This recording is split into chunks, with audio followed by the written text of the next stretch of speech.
So guys, no doubt you've seen or at least heard about the very special new South Park episode that's a complete send-up of Disney and their woke casting agenda. It seems to have gone down very well with audiences. The episode is called Joining the Panderverse. Now, I haven't watched the show in about 15 years or so, but every so often South Park really nails it with some biting satirical and social commentary, so I obviously had to watch this episode. So in this one, Cartman is having nightmares that he and his friends are all being replaced by diverse women who constantly complain about the patriarchy. He's so scared, in fact, he asks his mother to check if there's any Disney executives under his bed. He wants to know if Kathleen Kennedy is under there. So Cartman goes to see a therapist. He keeps having these dreams where he sees people being systematically replaced. Kathleen Kennedy is even in his dream, sitting at her desk saying, "Eff it, make it more lame," and everyone in the town is shouting, "Please, Kathleen Kennedy, stop ruining everything." But Kathleen Kennedy is like, "Put more gay diverse women in it, make it more effing lame." Disney's stock continues to go down as Bob Iger shouts, "No, no, what's going on with my stocks?" It kind of felt like the writers of the show might actually watch Nerdrotic Ryan Kinnell and Geeks and Gamers.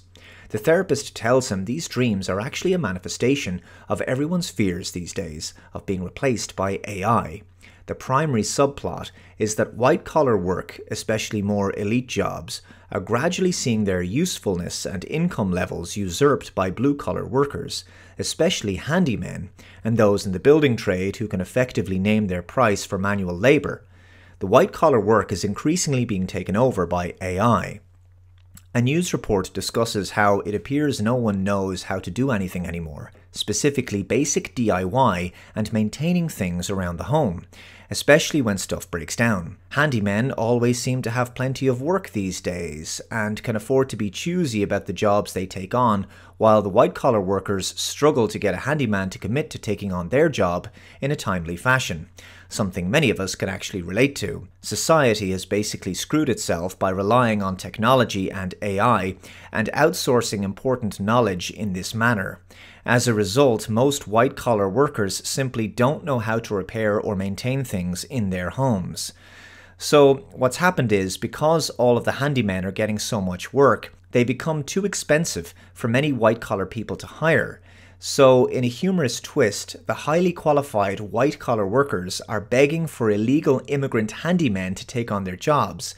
Meanwhile, the episode also tackles the tiresome multiverse gimmick that Hollywood seems obsessed with right now, as Cartman believes that his dreams are actually windows into the multiverse, an alternate universe where everyone is a diverse woman complaining about the patriarchy. Meantime, all of the white-collar workers with skills like computer programming, accountancy, data analysis, graphic design, and human resources, they're all fed up, and they decide to vent their anger at the college they went to because they feel it suckered them into learning skills that are easily replaced by AI. There's a hilarious scene where the guys and the female Cartman go into the principal's office, and he sees no problem with Cartman being replaced by a diverse woman. In fact, he thinks their objections to this are because they feel their white culture is being threatened, so they're lashing out with racism. I love how they make fun of the ridiculous justifications for race and gender swapping in this manner. In a Disney boardroom, they're trying to figure out why their stocks are dropping and their movies are failing. Bob Iger thinks they need to pander harder in their films, but one guy thinks the problem is Kathleen Kennedy.